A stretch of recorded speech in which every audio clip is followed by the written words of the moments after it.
ಓಂ ಮಿಧಿರೇಶ ಮಹಾಪದ್ಮ ಸಮಾನೀತೋ ಧನೇಶ್ವರಾತ್ ಕಿಂಜಲ್ಕಿನೀಂ ದದೌ ಚಾಬ್ದಿರ್ಮಾಲಾ ಮಮ್ಲಾನ ಪಂಕಜಾಂ ಛತ್ರಂತೆ ವಾರುಣಂ ಗೇಹೆ ಕಾಂಚನ ಸ್ರಾವಿ ತಿಷ್ಠತಿ ತಥಾಯಂ ಸ್ಯಂದನವರೋ ಯಃ ಪುರಾಸೀತ್ ಪ್ರಜಾಪತೇಃ ಶ್ರೀ ಗುರುಭ್ಯೋ ನಮಃ ಹರಿ ಓಂ. ಆತ್ಮೀಯ ಪ್ರಿಯ ಪ್ರೇಕ್ಷಕ ಮಿತ್ರರೇ, ನಿಮ್ಮೆಲ್ಲರ ಜೀವನ ಶುಭದಾಯಕ ಲಾಭದಾಯಕವಾಗಿರಲಿ ಅಂತ ನನ್ನ ಆರಾಧ್ಯ ದೇವಿ ಹೊರನಾಡು ಅನ್ನಪೂರ್ಣೇಶ್ವರಿಯ ಪಾದಗಳಿಗೆ ನಮಸ್ಕರಿಸ್ತಾ, ಪ್ರಿಯ ಪ್ರೇಕ್ಷಕ ಮಿತ್ರರೇ, ಮೇ ತಿಂಗಳ ಮೀನರಾಶಿಯ ಮಾಸ ಭವಿಷ್ಯ ಹೇಗಿದೆ ಅನ್ನುವಂಥದ್ದನ್ನು ಈ ವಿಡಿಯೋಲಿ ನಾವು ನೋಡೋಣ. ಬಹಳ ಬದಲಾವಣೆಗಳಾಗೋಯ್ತು. ಜನ್ಮ ಶನಿ ಪ್ರಾರಂಭ ಆಗೋಯ್ತು ಮೀನರಾಶಿಯವರಿಗೆ. ಪ್ರಾರಂಭ ಶನಿಯಿಂದ ಟೆಸ್ಟಿಂಗ್ ಟೈಮಿಂದ ಪ್ರಾಬ್ಲಮ್ಸ್ ಬಂದಾಯಿತು. ಇನ್ನೆರಡೂವರೆ ವರ್ಷ ಯುದ್ಧವನ್ನು ಮಾಡಬೇಕು ಮೀನರಾಶಿಯವರು. ಸಣ್ಣ ಸಣ್ಣ ಸಮಸ್ಯೆಗಳು ದೊಡ್ಡ ಪರ್ವತದ ರೀತಿಯಾಗಿ ಗೋಚಾರವಾಗುತ್ತೆ. ಇನ್ನೇನು ಆಗೋಯ್ತು ಅನ್ನುವಂಥ ಕೆಲಸಗಳೆಲ್ಲ ಮತ್ತೆ 1ರಿಂದ ಪ್ರಾರಂಭ ಆಗುತ್ತೆ. 99ವರೆಗೂ ಬಂದಿದ್ದು ತುಂಬ ಸವಾಲುಗಳನ್ನು ಎದುರಿಸಬೇಕು. ತುಂಬ ಸವಾಲಿಗೆ ನೀವು ದಾರಿಯನ್ನು ಮಾಡ್ಕೋತೀರ. ಆದರೂ ಶನಿ ನಿಮ್ಮ ಮೂಲ ಜಾತಕದಲ್ಲಿ ಚೆನ್ನಾಗಿದ್ದರು ಅಂದರೆ, ಒಂದು ಮಿತ್ರ ಸ್ಥಾನದಲ್ಲಿ 60%, ಸ್ವಂತ ಮನೇಲಿ 80%, ಉಚ್ಚ ಸ್ಥಾನದಲ್ಲಿ 100% ಇದ್ದರೆ ಯಾವ ಸಮಸ್ಯೆಗಳು ನಿಮ್ಗೆ ಅಪ್ಲೈ ಆಗಲ್ಲ. ಭಗವಂತನ ಆಶೀರ್ವಾದ ನಿಮ್ಗೆ ಸಿಗುತ್ತೆ. ಹಾಗಾಗಿ ಜನ್ಮಶನಿ ಪ್ರಭಾವದಲ್ಲಿ ನಿಮಗೆ ಬರಬಹುದಾದಂಥ ಸಮಸ್ಯೆಗಳ ಬಗ್ಗೆ ಒಂದು ಮಾಹಿತಿ ಇಟ್ಕೊಂಡು ತಿಳ್ಕೊಳ್ಳಿ. ನುರಿತ ಜ್ಯೋತಿಷ್ಯರನ್ನು ಭೇಟಿ ಮಾಡಿ, ವೇದಿಕ್ ಅಸ್ಟ್ರಾಲಜಿ, ಹೈಯರ್ ಅಸ್ಟ್ರಾಲಜಿ ಪ್ರಿಡಿಕ್ಷನ್ಸನ್ನು ಮಾಡಿಸ್ಕೊಂಡು ತಿಳ್ಕೊಂಡು ತದನಂತರ ಒಂದು ಒಳ್ಳೆ ಡಿಸಿಷನ್ ತಗೊಳ್ಳಿ. ಭಗವಂತನ ಅನುಗ್ರಹ ಸಿಗುತ್ತೆ. ಆಯಿತು, ಜನ್ಮ ಶನಿ ಪ್ರಾರಂಭ ಆಗೋಯ್ತು. ಪ್ರತಿ ತಿಂಗಳಿಗೊಮ್ಮೆ ಶನಿ ದೇವಸ್ಥಾನಕ್ಕೆ ಹೋಗಿ ತೈಲಾಭಿಷೇಕ ಮಾಡೋಣ. ಪ್ರತಿ ಶನಿವಾರ ಶನೀಶ್ವರನ ದೇವಸ್ಥಾನಕ್ಕೆ ಹೋಗೋಣ. ಇದೆಲ್ಲ ಸಂತೋಷ. ಆದರೆ ಕೇವಲ ಶನಿ ಒಂದೇ ಗ್ರಹನ ನಮ್ಮನ್ನು ಲೀಡ್ ಮಾಡೋದು ಅಲ್ಲ. ಇದೊಂದು ಮೇಜರ್ ಬದಲಾವಣೆ ಕಾಣ್ತಾ ಇದೆ ಮೇ ತಿಂಗಳಲ್ಲೇ. ಮೇ 15ನೇ ತಾರೀಕು ಗುರು ತಮ್ಮ ಸ್ಥಾನವನ್ನು ಬದಲಾವಣೆ ಮಾಡಿ, ಇಷ್ಟು ದಿನ 3ನೇ ಮನೆಯಲ್ಲಿ ಪಾಪಸ್ಥಾನದಲ್ಲಿದ್ದಂಥ ಗುರು ಸುಖ ಸ್ಥಾನಕ್ಕೆ ಹೋಗ್ತಾ ಇದ್ದಾರೆ. ಅಂದರೆ ನಿಮ್ಮ ರಾಶಿಗೆ, ಮೀನ ರಾಶಿಗೆ ಸುಖ ಸ್ಥಾನಕ್ಕೆ ಗುರು ಹೋಗ್ತಾ ಇದ್ದಾರೆ. ಚತುರ್ಥ ಭಾವಕ್ಕೆ ಗುರು ಹೋದಾಗ ಎಷ್ಟು ವಿಶೇಷವಾದ ಫಲ ಸಿಗುತ್ತೆ ಗೊತ್ತಾ? ಅದಕ್ಕೆ ಶ್ಲೋಕ ಹೇಳುತ್ತೆ, ಮಾತಾ ಸಹೃನಾನ್ ಮಾತುಲ ಭಾಗಿನೇಯೌ ಕ್ಷೇತ್ರಂ ಸುಖಂ ವಾಹನ ಮಾನಸಂಚ ಲಾಲಿತ್ಯಮಂಭ ಶಯನಂಚ ವೃದ್ಧಿ ಪಶ್ವಾದಿಕಂ ಜನ್ಮಗೃಹಂ ಚತುರ್ಥಾತ್ ಅಂತ ಶ್ಲೋಕ.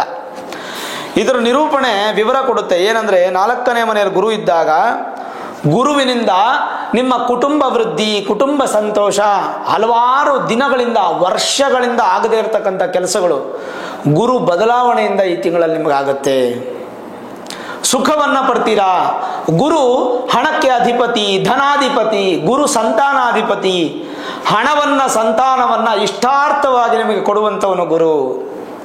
ಹಾಗೆ ವಿಶೇಷವಾಗಿ ಮಧುರವಾದಂಥ ಒಂದು ಜೀವನವನ್ನು ಅನುಭವಿಸ್ತೀರಾ. ಒಂದು ಬಲಿಷ್ಠವಾದಂಥ, ಸ್ಥಿರವಾದಂಥ ಒಂದು ಜಾಗವನ್ನು ಪಡ್ಕೊಳ್ತೀರಾ. ಅಂದರೆ ನಿಮ್ಮ ಜಾಗ ವೈಬ್ರೇಷನ್ಸ್ ಚೆನ್ನಾಗಿರುತ್ತೆ. ಚತುರತೆಯಿಂದ ಮಾತನಾಡುವಿಕೆ, ಬುದ್ಧಿವಂತರಾಗ್ತೀರಾ, ವಿದ್ವಾಂಸರಾಗ್ತೀರಾ. ಭೂಮಿ, ವಾಹನ, ಸಂಪತ್ತುಗಳನ್ನು ಖರೀದಿ ಮಾಡ್ತೀರಾ. ಕಲೆಯಲ್ಲಿ, ಸಾಹಿತ್ಯದಲ್ಲಿ ಆರಾಧನೆ ಹೆಚ್ಚು ಮಾಡ್ತೀರಾ. ವಿಶೇಷವಾಗಿ ಸ್ನೇಹ ಜೀವಿಗಳಾಗಿ, ವ್ಯಾಧಿ ಮುಕ್ತರಾಗಿ, ಮನಸ್ಸಂತೋಷದಿಂದ ಜೀವನವನ್ನು ಮಾಡುವಂತಹ ಎಲ್ಲ ಥರದ ಲಕ್ಷಣಗಳು ನಿಮಗೆ ಭಗವಂತ ಕೊಡ್ತಾನೆ. ಚತುರ್ಥದಲ್ಲಿ ಗುರು ಇದ್ದಾಗ ಸುಖ 2ರಲ್ಲಿ ಸಿಗುತ್ತೆ. ಒಂದು ಧನದಲ್ಲಿ ಅಂದರೆ ಹಣದಲ್ಲಿ, ಇನ್ನೊಂದು ಸಂತಾನದಲ್ಲಿ, ಮಕ್ಕಳಿಂದ ಸುಖ. ಹಾಗಾಗಿ ಮೇ ತಿಂಗಳು ಸುಮಾರು ವರ್ಷಗಳಿಂದ, ಸುಮಾರು ದಿನಗಳಿಂದ ಆಗದೇ ಇರತಕ್ಕಂಥ ಕೆಲಸಗಳು ನಿಮಗಾಗಿ ಪರಿಪೂರ್ಣತೆಯನ್ನು ಹೊಂದುತ್ತೀರಾ. ಗುರು ನಿಮಗೆ ಅತ್ಯಂತ ಶುಭ. ಇನ್ನು 2ನೇ ಬದಲಾವಣೆ ಏನಂತಂದರೆ ರಾಹುಕೇತು. ಮೇ 18ನೇ ತಾರೀಕು ಮೀನರಾಶಿಯಲ್ಲೇ ಇದ್ದಂಥ ರಾಹು ಉಲ್ಟಾ ಪ್ರದಕ್ಷಿಣೆಯನ್ನು ಮಾಡಿ, ಅಪ್ರದಕ್ಷಿಣೆಯನ್ನು ಮಾಡಿ 12ನೇ ಮನೆಗೆ ಬರ್ತಾರೆ. ಹಾಗೆ ಕೇತು 7ನೇ ಮನೆಯಲ್ಲಿದ್ದಂಥ ಕೇತು 6ನೇ ಮನೆಗೆ ಬರ್ತಾರೆ. ಈ ರಾಹು ಕೇತುಗಳ ಬದಲಾವಣೆ ಎಷ್ಟರ ಮಟ್ಟಿಗೆ ಫಲ ಸಿಗುತ್ತೆ ಮೀನರಾಶಿಯವರಿಗೆ? ರಾಹುಕೇತು ಅಪ್ರದಕ್ಷಿಣೆ. ಕೇತುಂ ಚಿತ್ರವರ್ಣಂ ಚಿತ್ರಗಂಧಂ ಚಿತ್ರಮಾಲ್ಯಾಂಬರಧರಂ ಚಿತ್ರಗಂಧಾನುಲೇಪನಂ ಚಿತ್ರಾಶ್ವ ಚಿತ್ರ ಛತ್ರ ಧ್ವಜ ರಥಾ ಪತಾಕಾದಿಶೋಭಿತಂ ದಿವ್ಯಂ ಮೇರುಂ ಅಪ್ರದಕ್ಷಿಣೆ ಕುರ್ವಾಣಂ ಗ್ರಹ ಮಂಡಲೇ ಪ್ರವಿಷ್ಟಂ.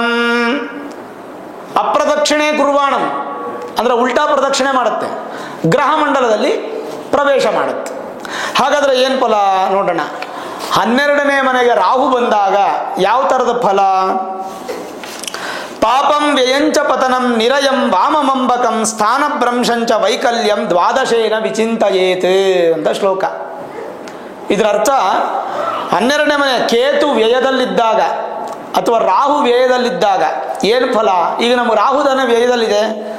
12ನೇ ಮನೆಗೆ ರಾಹು ಬಂದಾಗ ರೋಗವನ್ನು ತಡ್ಕೊಳ್ಳುವಂಥ ಶಕ್ತಿ ಕೊಡ್ತಾನೆ, ಮೂರ್ಖತ್ವವನ್ನು ನಿವಾರಣೆ ಮಾಡ್ತಾನೆ, ರಾಜ ವೈಭವವನ್ನು ನಿಮಗೆ ಕೊಡ್ತಾನೆ, ದಿಢೀರಂತ ಸಂಪತ್ತನ್ನು ಕೊಡ್ತಾನೆ. ರಾಹು ಯಾವತ್ತೂ ಕೂಡ ಪ್ಲ್ಯಾನ್ಡ್ ಗ್ರಹ ಅಲ್ಲ. ಪ್ಲ್ಯಾನ್ಡ್ ಆಗಿ ನೀವು ತಿಂಗಳು ಪ್ಲ್ಯಾನ್ ಮಾಡಿಕೊಂಡು 1-2 ವರ್ಷಕ್ಕೋ 3 ವರ್ಷಕ್ಕೋ ಪ್ಲ್ಯಾನ್ ಮಾಡಿಕೊಂಡು ಏನಾದರೂ ಒಂದು ಸಾಧನೆ ಸಕ್ಸಸ್ ಮಾಡುವಂಥದ್ದಲ್ಲ ರಾಹು. ರಾಹು ಅಂದರೆ ದಿಢೀರಂತ ಒಂದು ಲಾಟ್ರಿ ಟಿಕೆಟ್ ದಿಢೀರಂತ ಹೊಡೆದು ಬಿಡೋದು, ಅಥವಾ ನಿಮಗೆ ಅಲ್ಲದೇ ಇರ್ತಕ್ಕಂಥ ಆಸ್ತಿ ನಿಮ್ಗೆ ಬಂದು ಸೇರಿಬಿಡೋದು, ಯಾವುದೋ ಕೋರ್ಟಲ್ಲಿ ನಡೀತಾ ಇದ್ದಂಥ ಕೇಸ್ ನಿಮ್ಮ ಕಡೆಗೆ ಆಗ್ಬಿಡೋದು, ಹೀಗೆ ದಿಢೀರಂತ ಆಗುತ್ತೆ. ಆಶ್ಚರ್ಯ ಸೂಚಕವಾಗಿ ಕೊಡುವಂಥವನು ರಾಹು. ಅದು 18ನೇ ತಾರೀಕು ನಂತರ ಫಲ ಸಿಗ್ಲಿಕ್ಕೆ ಪ್ರಾರಂಭ ಆಗುತ್ತೆ. ಇನ್ನು ಕಣ್ಣು ಮತ್ತು ಕಾಲನ್ನು ಬಲಿಷ್ಠ ಮಾಡ್ತಾನೆ, ದೇಹವನ್ನು ಸದೃಢ ಮಾಡ್ತಾನೆ ರಾಹು. ಸ್ವಲ್ಪ ನರದ ಬಾಧೆಗಳು ಜಾಸ್ತಿ ಬರುತ್ತೆ, ಅಲ್ಲಲ್ಲಿ ಜಾಯಿಂಟ್ ಪೈನ್ಸು, ನರಬಾಧೆಗಳು ಬರುವಂಥ ಸಾಧ್ಯತೆ, ವ್ಯವಹಾರ ನೂತನ ವ್ಯವಹಾರ ಪ್ರಾರಂಭ ಮಾಡುವಂಥದ್ದು. ಮತ್ತು ಪಾಪಗ್ರಹ ರಾಹು ಆದ್ದರಿಂದ ಇನ್ನೊಂದು ಪಾಪಗ್ರಹ ಸೇರಿದಾಗ ಒಂದು ಸ್ವಲ್ಪ ಸಮಸ್ಯೆಗಳಾಗತ್ತೆ. ಅಂಥ ಸಂದರ್ಭ ನಿಮ್ಗೆ ಈ ತಿಂಗಳಲ್ಲಿ ಏನಿಲ್ಲ, ಮೇ ತಿಂಗಳಲ್ಲಿ ಚಿಂತೆ ಮಾಡೋ ಅವಶ್ಯಕತೆ ಇಲ್ಲ, ರಾಹುವಿಂದ ಒಳ್ಳೆಯದು. ಇನ್ನು ಕೇತು ವಿಚಾರ ನೋಡೋದಾದ್ರೆ ಕೇತು ಬಂದು 6ನೇ ಮನೆಗೆ ಬರ್ತಾರೆ. 6ನೇ ಮನೆಗೆ ಕೇತು ಬರೋದ್ರಿಂದ ಸ್ವಲ್ಪ ಆರೋಗ್ಯದಲ್ಲಿ ವ್ಯತ್ಯಾಸ ಆಗುತ್ತೆ. ಯಾವ ಥರ? ರಕ್ತ ಕಮ್ಮಿ ಆಗುವಂಥದ್ದು, ಕೂದಲು ತುಂಬ ಉದುರುವಂಥದ್ದು, ಇದು ನಡೆಯುವಂಥ ಸಾಧ್ಯತೆ. ಆದರೆ ಕೀರ್ತಿ, ಅಧಿಕಾರ, ಸಾಧನೆ ಎಲ್ಲವೂ ಸಿಗುತ್ತೆ, ರಾಜಯೋಗಪ್ರದವಾಗುತ್ತೆ. ಕೆಟ್ಟ ಜನರ ಸಹವಾಸದಿಂದ ದೂರವಾಗ್ತೀರಾ, ಐಶ್ವರ್ಯ ಪ್ರಾಪ್ತಿಯಾಗುತ್ತೆ. ದೇಹದ ತಾಪಮಾನ ಸರಿಯಾದ ಪ್ರಮಾಣವನ್ನು ಇಟ್ಕೋತೀರಾ. ಎದೆ ಉರಿ ಜಾಸ್ತಿ, ಒಂಥರ ಎದೆ ಉರಿ ಅಂದರೆ ಹೊಟ್ಟೆ ಉರಿ ಅಲ್ಲ ಕಣ್ರಿ, ಎದೆ ಉರಿ. ಎದೆ ಉರಿ ಅಂತಂದರೆ ಸ್ವಲ್ಪ ಗ್ಯಾಸ್ಟ್ರಿಕ್ಕು, ಹುಳಿತೇಗು ಈ ಥರದ್ದೆಲ್ಲ ಬರುವಂಥದ್ದು. ರಕ್ತ ಸಂಬಂಧಪಟ್ಟಂಥ ದೋಷಗಳು ಬರುತ್ತೆ. ಸಣ್ಣ ಪುಟ್ಟ ಅಪಘಾತಗಳು, ಉದರ ವ್ಯಾಧಿಗಳು, ಹೊಟ್ಟೆ ಸಮಸ್ಯೆಗಳು ಬರಬಹುದು. ಸಾಧ್ಯವಾದಷ್ಟು ಕೇತು ಮತ್ತು ರಾಹುವನ್ನು ಆರಾಧನೆ ಮಾಡುವಂಥದ್ದು ಭಾಳ ಒಳ್ಳೆಯದು. ರಾಹು ಕೇತುಗಳನ್ನು ಆರಾಧನೆ ಮಾಡೋಕ್ಕೆ ನಾನು ಬೀಜಾಕ್ಷರಿ ಕೊಡ್ತೀನಿ. ಪ್ರತಿದಿನ 54, 108 ಅಥವಾ 10 ನಿಮಿಷ ಈ ಒಂದು ಬೀಜಾಕ್ಷರಿ ಜಪವನ್ನು ಮಾಡಬೇಕು. ಏನು ಬಹಳ ಸಿಂಪಲ್ ಮಂತ್ರ ಅದು. ಬೀಜಾಕ್ಷರಿ ಓಂ ಹ್ರೀಂ ಹ್ರೀಂ ಹ್ರಹ ಹ್ರಹ ಫಟ್ ನಮಃ. ಓಂ ಹ್ರೀಂ ಹ್ರೀಂ ಹ್ರಹ ಹ್ರಹ ಫಟ್ ನಮಃ. ಓಂ ಹ್ರೀಂ ಹ್ರೀಂ ಹ್ರಹ ಹ್ರಹ ಫಟ್ ನಮಃ. ಈ ಬೀಜಾಕ್ಷರಿಯನ್ನು ಪ್ರತಿನಿತ್ಯ ಜಪ ಮಾಡೋದ್ರಿಂದ ರಾಹು ಕೇತುಗಳಿಂದ ಬರುವಂತಹ ಸಮಸ್ಯೆಗಳನ್ನುವಂಥದ್ದು ದೂರವಾಗಿ ಒಂದು ಹಂತಕ್ಕೆ ಪಾಸಿಟಿವ್ ಅನ್ನೋಂಥದ್ದು ಉತ್ಪತ್ತಿ ಆಗುತ್ತೆ. ಸರಿ, ಹಾಗಾದರೆ ಮಾಸ ಬದಲಾವಣೆಗಳೇನೇನಿದೆ? ಮೇ 5ನೇ ತಾರೀಕು 6ನೇ ತಾರೀಕು ಈ 2 ದಿನಗಳ ಕಾಲಾವಧಿಯಲ್ಲಿ ಮೀನರಾಶಿಯವರಿಗೆ ಬುಧ 2ನೇ ಮನೆಗೆ ಬರ್ತಾರೆ, ನೀಚ ಸ್ಥಾನದಿಂದ ಶತ್ರು ಮನೆಗೆ ಬರ್ತಾರೆ, ಒಂದು ಸ್ವಲ್ಪ ಪರವಾಗಿಲ್ಲ. ಮೇ 23ನೇ ತಾರೀಕು 3ನೇ ಮನೆಗೆ ಹೋಗ್ತಾರೆ, ಸ್ವಲ್ಪ ಒಳ್ಳೆಯ ಫಲ ಇದೆ. ಮೇ 14ನೇ ತಾರೀಕುವರೆಗೂ ಸೂರ್ಯ ಉಚ್ಚ ಸ್ಥಾನದಲ್ಲಿದ್ದು ದ್ವಿತೀಯದಲ್ಲಿ ಇರ್ತಾರೆ, ಆಮೇಲೆ ತೃತೀಯಕ್ಕೆ ಹೋಗ್ತಾರೆ. ಇನ್ನು ಕುಜ 5ನೇ ಮನೆಯಲ್ಲಿದ್ದಾರೆ, ಶುಕ್ರ ನಿಮ್ಮ ರಾಶಿಯಲ್ಲೇ ಇದ್ದಾರೆ. 15ನೇ ತಾರೀಕುವರೆಗೂ ಪರಿವರ್ತನಾ ಯೋಗನೂ ಇದೆ.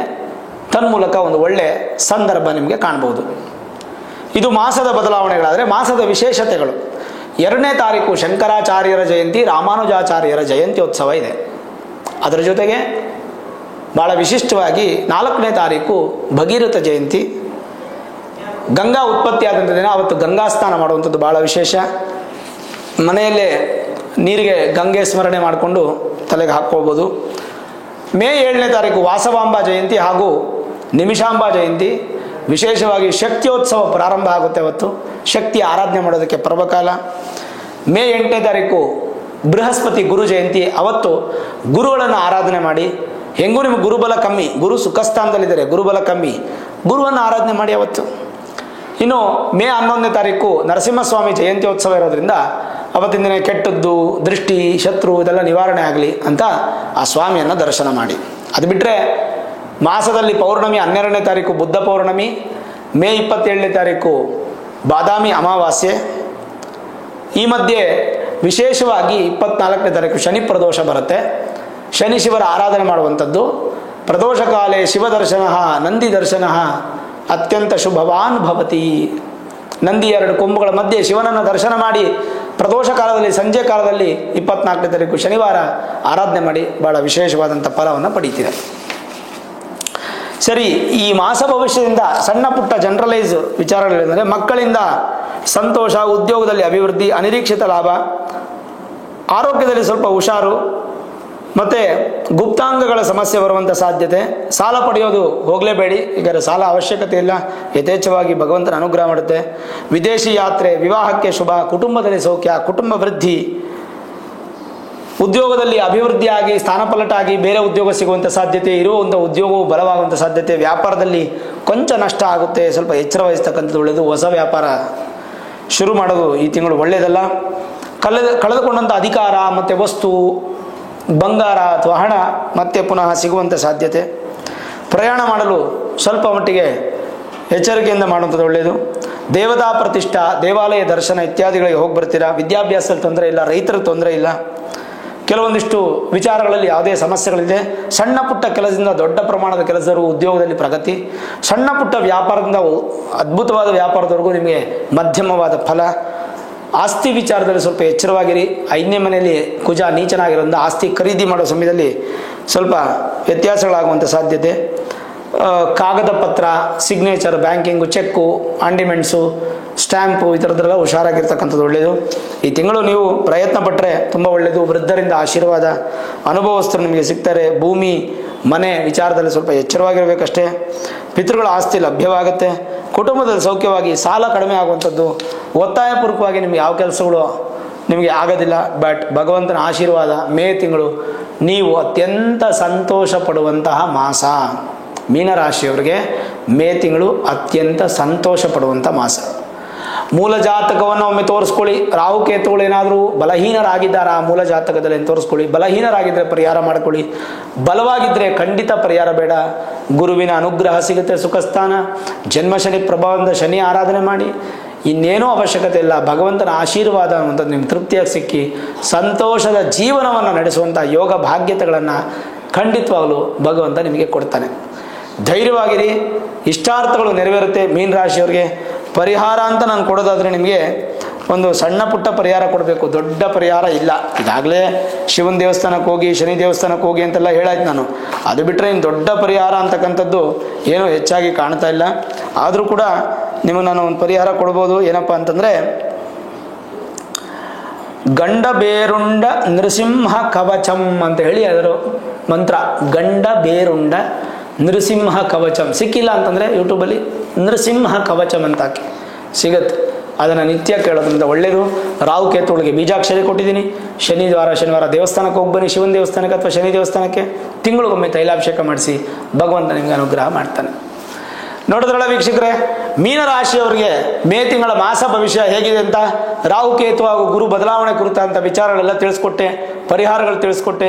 ಭಗವಂತ ನಿಮ್ಗೆ ಒಳ್ಳೇದು ಮಾಡಲಿ ಅಂತ ಕೇಳ್ಕೊತಾ, ಈ ವಿಡಿಯೋ ಇಷ್ಟ ಆಗಿದ್ರೆ ಲೈಕ್ ಮಾಡಿ, ಶೇರ್ ಮಾಡಿ, ಮುಖ್ಯವಾಗಿ ನಮ್ಮ ಚಾನಲ್ಗೆ ಸಬ್ಸ್ಕ್ರೈಬ್ ಮಾಡಿ, ಬೆಲ್ ಐಕಾನನ್ನು ಪ್ರೆಸ್ ಮಾಡಿ.